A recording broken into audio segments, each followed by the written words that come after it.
తెల్లవారితే ఇంకో మహా అద్భుతమైనటువంటి రోజు హ్మ్. మాఘ అమావాస్య.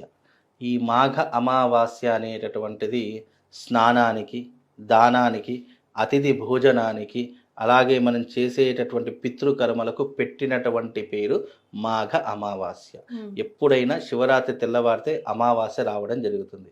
మరి శివరాత్రి ఎంతనైతే గొప్పనైనటువంటిదో అంతకు ఇంకా రెట్టింపు గొప్పనైనటువంటిది మాఘ అమావాస్య. హ్మ్. ఎందుకు అంటే మాఘమాసం మొత్తం కూడా నదీ స్నానాన్ని ఆచరించాలని మాఘపురాణం చెప్పింది.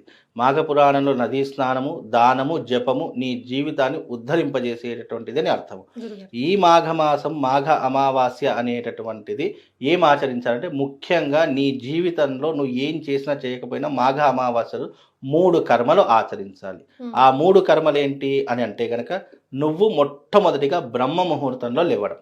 ఓకే. బ్రహ్మ ముహూర్తంలో లేచి స్నానం ఆచరించడం. అది కూడా గంగా స్నానం ఆచరించడం ఒక ఆ రోజు పద్ధతి. ఎలాగో జాగరణలో ఉంటాం కాబట్టి ఎలాగో పడుకోము. పడుకోము. కాబట్టి చాలా మందికి తెల్లారితే నిద్ర వచ్చేస్తుంది కదా! ఒక డే అంతా ఉండి. కాకపోతే ఏంటంటే ఆ రోజున వీలైనంత వరకు బ్రహ్మ ముహూర్తంలో లేచి స్నానం ఆచరణ చేసుకొని వీలైతే ఆ రోజున తప్పకుండా చేయవలసింది ఏంటంటే అతిథి భోజనం. శివరాత్రి రోజున మనం అంతా ఉపవాసం ఉంటాము. హ్మ్. మనం భోజనం చెయ్యాలి అంటే శాస్త్రం ఒక నియమం పెట్టింది. ఏంటి గురుగారు. అంటే నువ్వు ఎప్పుడైతే అతిథికి భోజనం పెడతావో ఆ తర్వాతే నువ్వు భోజనం చేయాలి. నీకు అతిథి దొరకకపోతే ఆ రోజు కూడా ఉపవాసమే. ఓహ్! అంత కఠినమైనటువంటి నియమాలు ఈ మాఘ అమావాస్యకు ఉన్నాయి. అది పూర్వకాలం చాలామంది ఇప్పటికీ కూడా కొంతమంది అతిథి భోజనం పెట్టకుండా కనీసం ముద్ద కూడా నోట్లో పెట్టలేనటువంటి నిష్ణాతులైనటువంటి వాళ్ళు చాలామంది ఉన్నారు. హ్మ్. ఎందుకంటే వాళ్ళకొక్క నియమం అది. తప్పకుండా ఏ అతిథి అయినా సరే బ్రాహ్మణ, వేరేవాడ, ఇతర వాళ్ళకి సంబంధం లేదు. ఒక అతిథికి భోజనం పెట్టాలి.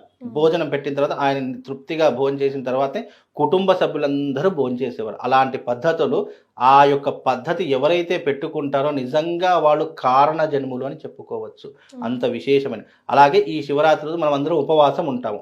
మనం భోంచేయాలి అంటే మనకొక ఏం కావాలి అంటే ఒక అనుమతి కావాలి. ఆ అనుమతి ఎలా ఉంటుంది? ఒక పేదవాడిక, ఒక బ్రాహ్మడిక, ఒక లేనివాడిక, ఆకలి అన్నవాడికి నువ్వు అన్నం పెట్టి నువ్వు ఆ యొక్క అన్నం తిన్న తర్వాత ఆ వ్యక్తి వెళ్ళిపోయిన తర్వాత అప్పుడు నువ్వు భోజనం చేస్తే దాని పుణ్యం ఎంతో తెలుసా అండి? 1000 యజ్ఞయాగాదులు చేసినటువంటి పుణ్య ఫలితం కలుగుతుంది. సాక్షాత్తు పరమశివుడికే నువ్వు అన్నం పెట్టినటువంటి పుణ్య ఫలితం కలుగుతుంది.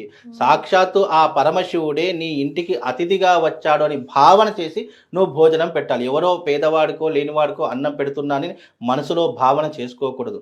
సాక్షాత్తు శివరాత్రి తెల్లవారి కదా ఆ భగవంతుడు ఆకలితో ఉంటాడేమో, ఆ భగవంతుని అతిథి రూపకంగా పిలుచుకొని ఇంటి దగ్గర అన్నం పెట్టాలి అనేటటువంటి సంకల్పంతో గనక నువ్వు భోజనం పెడితే ఆ భోజనం ఎవరు తింటారో తెలుసా?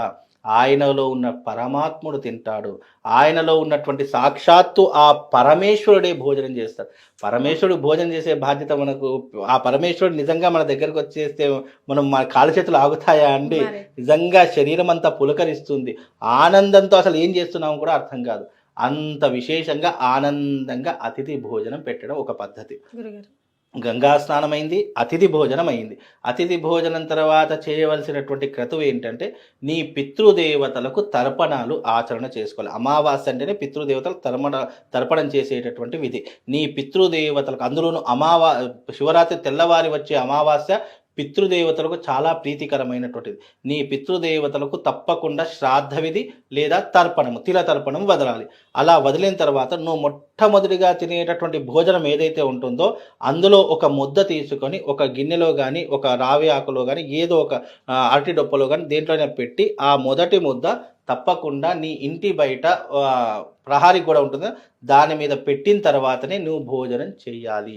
ఇది 3వ పద్ధతి. ఈ రకమైనటువంటి పద్ధతులు ఎవరైతే ఆచరిస్తారో మాఘ అమావాస్య నిరంతర స్నానం చేయనటువంటి వారు ఉంటారు కదా, ఈ ఒక్కరోజు స్నానం చేస్తే మాఘ అమావాస్య మొత్తం నిరంతర స్నానం చేసినటువంటి పుణ్య ఫలితం ఈ ఒక్కరోజు కలుగుతుంది.